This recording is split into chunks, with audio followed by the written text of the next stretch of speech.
Xiaomi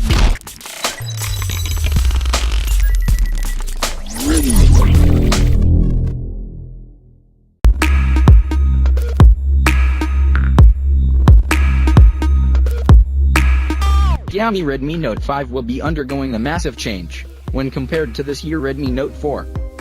Keeping up with the trends, the Redmi Note 5 is said to have a big 5.99-inch full-view display with 18:9 aspect ratio with thin bezels.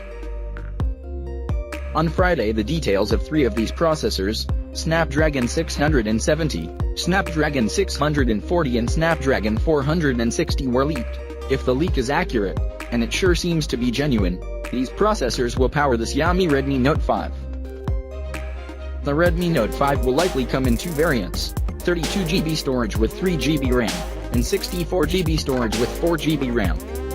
The device is also expected to support dual SIM connectivity, with a hybrid SIM tray, just like Redmi Note 4. As for the camera, the phone is expected to sport a 12-megapixel sensor.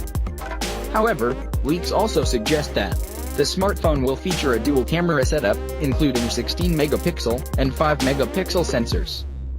Up front, there might be a 5-megapixel camera. On the software side, the device is said to run on Android 7.1 out of the box.